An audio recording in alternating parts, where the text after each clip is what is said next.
Shalom praise the lord.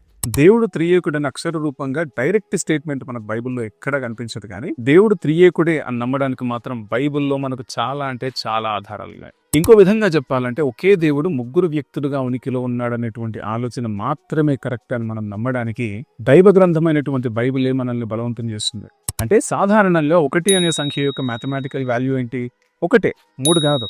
అయినప్పటికీ Bible ఒక పక్క దేవుడు ఒక్కడు అనేంత దృఢంగా, ఎంత క్లియర్గా చెప్తుందో అంతే క్లియర్గా, అంతే దృఢంగా ఆ ఒక్క దేవునిలో బహుళత్వం ఉంది అని కూడా చెప్తుంది. దీని అర్థం ఏంటంటే దేవుని యొక్క ఏకత్వము సంఖ్యాపరమైనటువంటి ఏకత్వము కాదు, కానీ బహుళత్వంలో ఏకత్వము.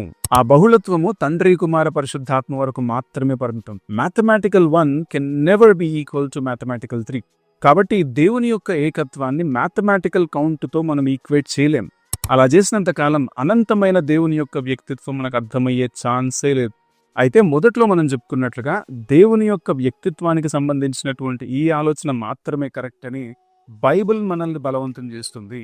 చూడండి, ద్వితీయోపదేశ కాండము 6:4 చూస్తే, ఇశ్రాయేలు వినుము, నీ దేవుడైన యెహోవాయే అద్వితీయుడగు యెహోవా. Hear O Israel, the Lord your God is one lord.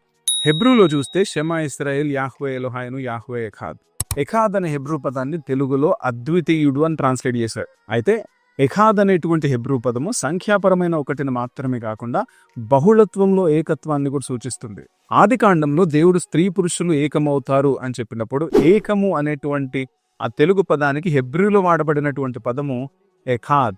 ఇలాగ మనకు పాత నిబంధనలో చాలా చోట్ల భిన్నత్వంలో ఏకత్వాన్ని సూచించడానికి ఈ పదం వాడబడింది. అయితే ఎఖాద్ అనే పదము సామూహిక ఒకటికి మాత్రమే కాకుండా సంఖ్యాపరమైనటువంటి ఒకటికి కూడా వాడబడినప్పుడు మీరెందుకు సామూహిక ఒకటికి అప్లై చేసి దేవునిలో బహుళత్వం ఉందని చెప్తున్నారు అనే క్వశ్చన్ రేజ్ అవుతుంది. అయితే పాయింట్ ఏంటంటే 1 అనే పదానికి హెబ్రీలో చాలా పదాలు వాడబడినప్పటికీ ఖచ్చితమైనటువంటి ఒకటి లేదా సంఖ్యాపరమైనటువంటి ఒకటి లేదా న్యూమెరికల్ 1ని తెలియజేయడానికి మాత్రం యాహీద్ అనే పదాన్ని వాడాలి. ఉదాహరణకు 1 పెన్, 1 కార్, 1 ల్యాప్టాప్, 1 మ్యాన్, ఇలాగ డెఫినెట్ 1ని కన్వే చేయడానికి యాహీద్ అనే పదాన్ని వాడతారు. మానవాళికి అత్యంత ప్రాముఖ్యమైనటువంటి సబ్జెక్ట్ ఏదైనా ఉందంటే అది దేవుణ్ణి తెలుసుకోవడమే.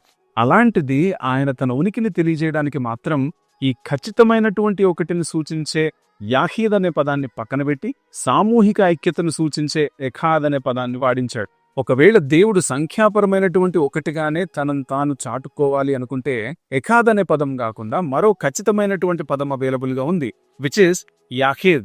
ఈ యాహీద్ అనే పదం కేవలం సంఖ్యాపరమైనటువంటి ఒకటిని మాత్రమే, అంటే డెఫినెట్ 1ని మాత్రమే సూచిస్తుంది. అయినా సరే దేవుడు ఈ పదాన్ని మాత్రం ప్రిఫర్ చేయలేదు. ఇదే విషయాన్ని యేసుక్రీస్తు ప్రభువు వారు గ్రీక్లో చెప్తూ మార్కు సువార్త 12:29లో ఇశ్రాయేలు వినుము, మన దేవుడైన ప్రభువు అద్వితీయ ప్రభువు.